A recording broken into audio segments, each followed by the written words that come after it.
Everything between Europe and Russia is intertwined. All of it. You know, you cannot take apart, destroy one of them without destroying the other. Why would you think that it would work on Russia when Putin, from what I can see, also, he has very much the support of his people. And on top of that, you are ruining Europe's economy in the process. They know this. They know this. They're not stupid. They know that this is just going to make Russia richer, but it also makes their friends richer. Do you understand? The money that their friends will make in the Raytheon, Lockheed Martin, BAE Systems, and all the other merchants of death, i.e. their friends, that's also a sizable chunk.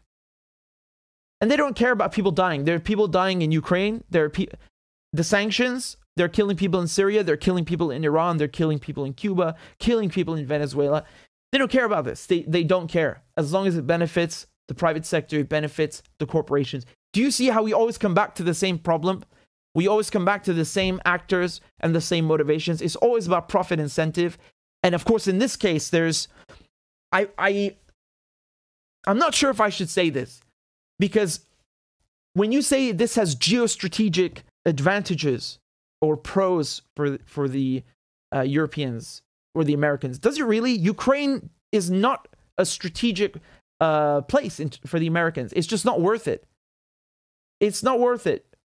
There are some people in international relations who view certain key areas of the world as being crucial, as being critical. You know, this is, for example, where you have large deposits of resources, our oil in the Persian Gulf and in the Middle East. And, you know, the United States borders, the United States itself, right? Its maritime borders. These are places that are critical. You have to do something. You must do something. You have to do it if you're under threat. Ukraine is not one of them. If you look at the United States security, Ukraine is not a critical area. So I don't even know if I should say that. I really don't know. What is the advantage that they get from this? They've added maybe Finland and Sweden to NATO, maybe. And? Are they nihilists? They just want to antagonize Russia?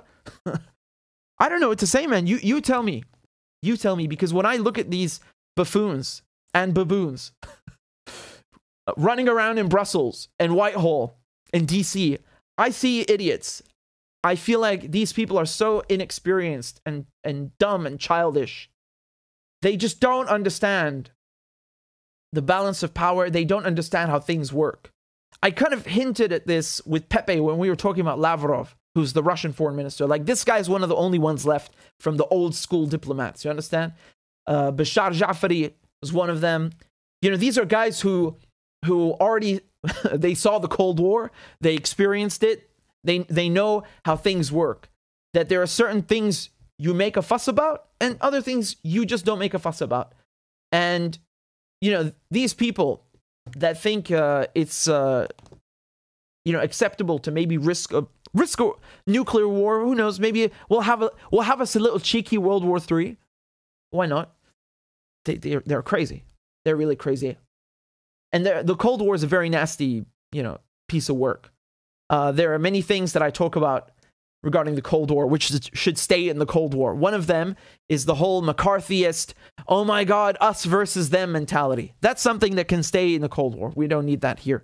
But some things, regarding balance of power, I mean, this is common sense. And this is why, when it comes to the Russians, in their point of view, from their point of view, they have to do something because it's on their border. It is their border, right? And whether you agree with it or you don't, this is their rationale. And that's why the Americans had to do something because of Cuban Missile Crisis. Although, again, I don't think you should, it's totally a fair comparison. The only reason the Soviets put those missiles in Cuba is because the US put missiles in Turkey. They don't tell you that part, huh? Did they tell you that part? The Jupiter missiles that were quietly removed a few months later.